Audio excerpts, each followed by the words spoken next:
वेद बातमीचा, लढा सत्याचा, निर्भीड पत्रकारितेचा, राजकारणातील महत्त्वाच्या बातम्यांच्या अपडेटसाठी आजच आपल्या यूट्यूब चॅनेलला क्लिक करा आणि रोज अपडेट मिळवण्यासाठी चॅनेल सबस्क्राईब करा. नमस्कार, आपण पाहत आहात वेद बातमीचा. नेवासा तालुक्यात स्थानिक गुन्हे शाखेची मोठी कारवाई. वांजोळी व घोडेगाव येथे अवैध शस्त्रांवर पोलिसांचा घाला. नेवासा तालुक्यातील वांजोळी व घोडेगाव शिवारात अवैध गावठी कट्टा विक्रीसाठी येणाऱ्या 2 आरोपींना स्थानिक गुन्हे शाखा यांनी सापळा रचून अटक केली. या कारवाईत 2 गावठी कट्टे व 4 जिवंत कारतुसे जप्त करण्यात आली आहेत. पोलिसांनी पहिली कारवाई वांजोळी शिवारात केली. नितीन उर्फ ठकण भाऊसाहेब आल्हाट, राहणार मोरेचिंचोरे, तालुका नेवासा, 1 गावठी पिस्टल, 2 जिवंत कारतुसे, मारुती सुझुकी 4चाकी वाहन असा एकूण 5,31,000 रुपयांचा मुद्देमाल जप्त करण्यात आला.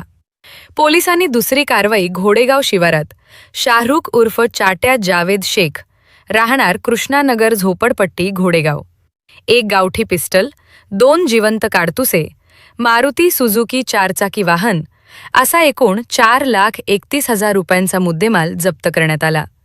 दोन्ही गुन्हे सोनई पोलीस ठाण्यात दाखल करण्यात आले आहे. ही कारवाई पोलीस अधीक्षक सोमनाथ घारगे व अपर पोलीस अधीक्षक वैभव कलुबर्मे यांच्या मार्गदर्शनाखाली स्थानिक गुन्हे शाखेचे पोलीस निरीक्षक किरण कुमार कबाडी यांच्या नेतृत्वाखालील स्थानिक गुन्हे शाखेचे सहाय्यक पोलीस निरीक्षक हरीश भोये, पोलीस अंमलदार सोमनाथ झांबरे, दीपक घाटकर, फुरकान शेख, बिरप्पा करमल, बारासाहेब नागरगोजे, भीमराज खरसे, बारासाहेब खेडकर, किशोर शिरसाट, भाऊसाहेब काळे, अमोल कोतकर, प्रशांत राठोड, महिला पोलीस अंमलदार सोनल भागवत, चालक भगवान धुळे, अरुण मोरे यांच्या पथकाने ही कारवाई केली.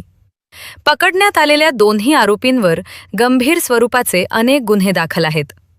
वेद बातमीचासाठी राजेंद्र उंडे व रफिक शेख, अहिल्यानगर.